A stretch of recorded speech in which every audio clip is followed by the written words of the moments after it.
کہ اللہ ہم کو ہر وقت میں یاد رہے کہ اللہ سمیع ہے، سننے والے ہیں، اللہ بصیر ہے، باریک بھی ہے، اللہ تعالیٰ قدیر ہے، نیکی کریں گے تو انعام دینے پر قادر ہے، برائی کریں گے تو پکڑنے پر قادر ہے۔ اس دھیان کے ساتھ میں جینا آ جائے اللہ کے، اس کے لیے ذکر کی کثرت کرنے کی اپنی عادت بنانی ہے۔ ذکر کرنے میں سب سے پہلے قرآن پاک کی تلاوت کرنی ہے ہدایت کی نیت سے۔ کم سے کم جو لوگ پڑھے ہوئے ہیں وہ ایک پارہ قرآن پاک اپنی ہدایت کی نیت سے روزانہ پڑھے۔ جو پڑھے ہوئے نہیں ہیں وہ کم سے کم روزانہ آدھا گھنٹہ قرآن پاک کے سیکھنے میں لگائیں۔ آدھا گھنٹہ آپ سیکھیں گے تو 4 مہینے میں قرآن پڑھنا آپ کو آ جائے گا۔ علماء صاحب ہیں تو ان سے سیکھے، نہیں تو ہر مسجد میں آپ کو علماء ملیں گے، ان سے سیکھتے ہوئے آپ چلیں گے تو قرآن پڑھنا آپ کو آ جائے گا۔ اس میں سب سے پہلا ذکر قرآن پاک کی تلاوت ہے، اور اگر تہجد کے وقت میں پڑھنا نصیب ہو جائے تو یہ سب سے بڑا ذکر ہے۔ اسی کے ساتھ صبح شام کی 3 تسبیحات باوضو قبلہ رخ بیٹھ کر دھیان کے ساتھ پڑھنا ہے کہ اللہ مجھے دیکھ بھی رہے ہیں اور اللہ میرے ذکر کرنے کو سن بھی رہے ہیں۔ ایک جو تیسرا کلمہ ہے سبحان اللہ، الحمدللہ، لا الہ الا اللہ، اللہ اکبر، لا حول ولا قوت الا باللہ العلی العظیم۔ دوسرا درود شریف پڑھنا ہے۔ تیسرا استغفار کرنا ہے، اللہ سے اپنے گناہوں کی بخشش کروانی ہے۔ صبح شام 100 مرتبہ کم سے کم اس کا اہتمام کرنا ہے۔ باوضو قبلہ رخ بیٹھ کر کرنا، اس کا اہتمام کرنے سے ذکر کا اثر ہم کو نظر آئے گا۔ اسی کے ساتھ میں ہر وقت کی جو مصنون دعائیں ہیں ان دعاؤں کو یاد کر کے اپنے اپنے وقت پر اس کا اہتمام کرنا ہے۔ یہ مصنون دعائیں مقبول دعائیں ہیں۔ حضور پاک صلی اللہ علیہ وسلم کی زبان مبارک سے نکلی ہوئی ساری دعائیں مقبول بھی ہے، ہماری حفاظت کا سامان بھی ہے۔ اس میں کھانے سے پہلے کھانے کی دعا، کھانے کے بعد کھانے کے بعد کی دعا، سونے سے پہلے کی، سونے کے بعد کی، بیت الخلا جانے سے پہلے کی، بعد کی، مسجد میں داخل ہونے کی، نکلنے کی، غرض یہ کہ ہر عمل کی جو مصنون دعائیں ہیں ان دعاؤں کو یاد کر اس کے اہتمام کے ساتھ میں اپنی زندگی کو گزارنے کی عادت بنانی ہے۔ اسی کے ساتھ اللہ کی سے بہت زیادہ دعائیں مانگنے کا اہتمام کرنا ہے۔ دعا بھی بہت بڑا ذکر ہے۔ اللہ کے دربار میں سب سے زیادہ قابل اکرام چیز بندے کی دعائیں ہے۔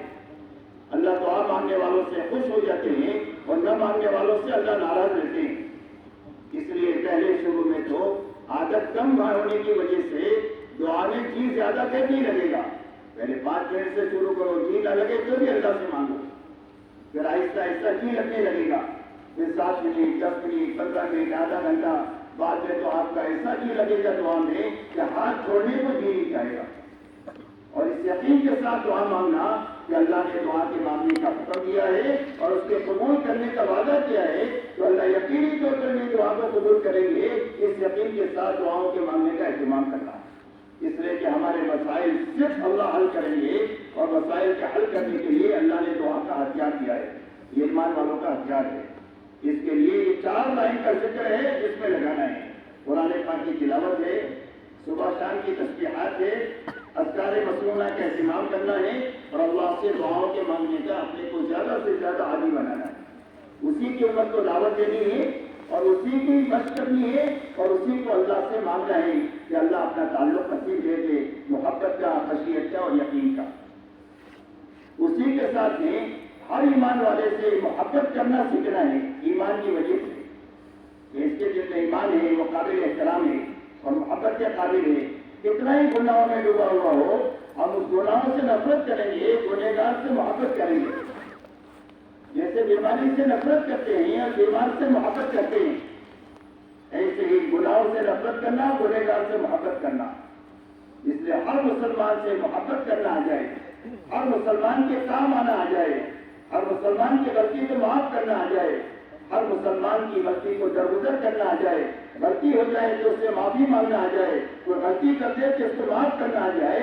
ایسے اچھے اخلاق کی مدد کرنی ہے کہ ہماری زندگی میں برائی کا بدلہ اچھائی سے لینا آ جائے، ظلم و زیادتی کو درگزر کرنا آ جائے۔ کوئی رشتے داری جوڑے جیسے رشتے داری جوڑنے کا فکر ہمارے اندر پیدا ہو جائے، کوئی چائے پانی نہ پوچھے، اس کو پلانے کی عادت بنے۔ یہ اخلاق کا خلاصہ ہے، یہ اخلاق اپنی زندگی میں بنانے کی مشق کرنی ہے، ہر ایمان والے کو کرنی ہے، جماعت میں نکل کر کے بھی کرنی ہے اور مقام پر بھی اس کی محنت کرنی ہے۔ اس لیے کہ اکثر لوگ جنت میں جو جائیں گے وہ تقوی کی وجہ سے جائیں گے اور اچھے اخلاق کی وجہ سے جائیں گے، اور اکثر لوگ جہنم میں جائیں گے وہ زبان کی لکڑی سے جائیں گے اور شرمگاہ کی لکڑی سے اکثر لوگ جہنم میں جائیں گے۔ اس لیے اکثر اندر میں تقویٰ پیدا کرنا، اپنے اندر میں اچھے اچھے اخلاق پیدا کرنا، اس لیے کہ دنیا میں اللہ کا دین جو پھیلے گا وہ ہمارے اخلاق کے راستے سے دنیا میں دین کرے گا۔ اس لیے اس کی پوری امت کو دعوت بھی دینی ہے، اللہ سے دعا بھی مانگنی ہے اور اس کی مشق کرنی ہے۔ خاص کر کے جماعت سے نکلنے کے زمانے میں ہر ساتھی کا جذبہ یہ ہو کہ میرا ساتھی اچھا کھانا کھا لے، میرا ساتھی اچھی جگہ سو جائے، میرا ساتھی اچھی جگہ بیٹھ جائے، میں کہیں بھی کونے کافے میں سو جاؤں گا، بیٹھ جاؤں گا، میرے ساتھیوں کو مجھ سے راحت پہنچنی چاہیے، کسی کو بھی مجھ سے تکلیف نہیں پہنچائے، اور اگر کسی کو تکلیف پہنچائے تو فوراً معافی مانگ لے، اور جس کو تکلیف ہوتی ہے فوراً معاف کر دے۔ اگر معافی مانگنا اور معاف کرنا جانیں گے تو زندگی میں تبلیغ کر سکیں گے، ہر ایک سے جڑنا سیکھے، ہر ایک کو جوڑنا سیکھے۔ ہمارا اپنا کوئی سرکل نہیں ہے، ہم سارے ایمان والے کے ساتھ ہیں، ہر ایمان والے ہمارے ہیں اور ہم ایمان والے ہیں، پوری امت ہماری ہے، ہم امت کا ایک فرد ہے۔ ہر مسلمان سے جڑنا آ جائے، ہمارا اپنا کوئی سرکل نہیں ہے، چاہے ہماری برادری کا ہو، چاہے ہمارے ضلع کا ہو، چاہے ہمارے صوبے کا ہو، ملک کا ہو، عالم کا ہو، کوئی بھی مسلمان ہے اس مسلمان کے ساتھ مل کر کے ہم دین پر بھی کر سکتے ہیں، اللہ کے دین کا کام بھی کر سکتے ہیں۔ ہمارا اپنا کوئی سرکل نہیں، ہمارا اپنا کوئی ٹولی اور کوئی جماعت نہیں، تو اس کی مشق کرنی ہے اللہ کے راستے میں نکل کر کے بھی اور مقام پر بھی۔ اسی کے ساتھ ہر عمل میں اللہ کو راضی کرنے کی نیت بنانے کی مشق کرنی ہے۔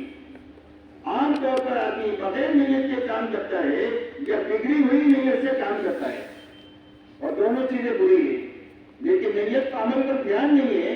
نیت پر اس کے لیے ہر آدمی سمجھتا ہے کہ میں تو مخلص ہوں۔ جب عمل پر نیت کا دھیان دیں گے تو پتہ چلے گا کہ زندگی میں اکثر کام اللہ کے غیر کے لیے ہوتے ہیں۔ اس لیے ہر چھوٹے بڑے عمل کے وقت میں یہ نیت بنانا کہ عمل کیوں کر رہا ہوں۔ اگر عمل کا اللہ ہے تو اخلاص ہے، اور اللہ کے علاوہ کوئی چیز ہے تو ریا ہے۔ اس لیے ہر چھوٹے بڑے عمل میں نیت کرنا اللہ کو راضی کرنے کی، کہ اللہ راضی ہو جائے اور میری آخرت بن جائے۔ تو اس کی مشق کرنا ہر عمل کے وقت میں، جب مشق کریں گے تو زندگی میں سارے چھوٹے بڑے کام اللہ کی رضا کے لیے اور آخرت بننے کے لیے ہوں گے، اور جب اللہ کی رضا کے لیے عمل کریں گے تو چھوٹا سا عمل بھی نجات کے لیے کافی ہو جائے گا، اور تھوڑے سے عمل بھی جو ہے وہ کامیابی کے لیے کافی ہو جائے گا۔ اس کے لیے اس کی مشق کرنا ہے، پوری امت کو اخلاص کی دعوت دینی ہے اور اللہ سے اخلاص کی حقیقت کو ماننا بھی ہے۔ اسی کے ساتھ اللہ کے راستے میں نکل کر کے دعوت کا کام کرتے ہوئے اس کو سیکھنا ہے۔ جیسے سائیکل سیکھتے ہیں نا، سائیکل پر بیٹھ کر، گاڑی چلانا سیکھتے ہیں، گاڑی کے اسٹیئرنگ پر بیٹھ کر تقریر سے نہیں سیکھ سکتے، ویسا ہی دعوت کا کام کرتے ہوئے دعوت کے کام کو سیکھ کر کے واپس آنا ہے اور داعی بن کر کے آنا ہے۔ اس لیے کہ جو آدمی داعی بن کر دنیا میں جیے گا کبھی بھی غلط دعوت کو قبول نہیں کرے گا۔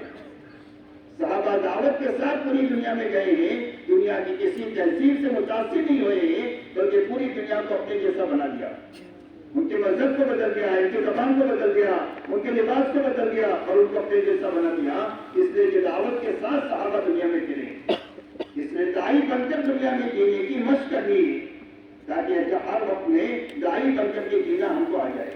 اس کے لیے دعوت کے جو طریقے بتلائے جائے وہ سارے طریقوں پر اپنے آپ کو لگاتے ہوئے ہمیں دعوت کا کام سیکھنا ہے، تاکہ ہماری جان مال کا استعمال صحیح ترتیب پر آ جائے، جس ترتیب پر اللہ کے نبی صلی اللہ علیہ وسلم نے پوری امت کو لگایا تھا۔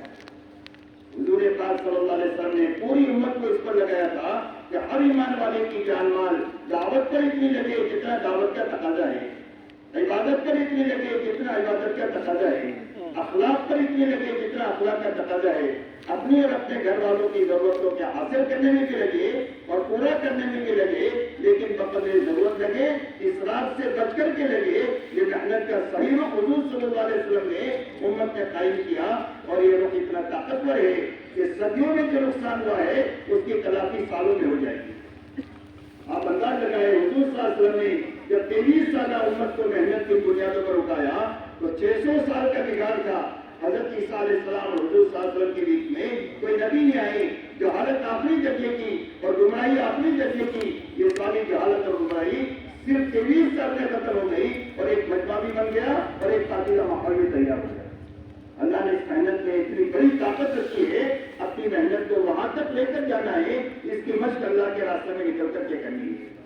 اسی کے ساتھ 24 گھنٹے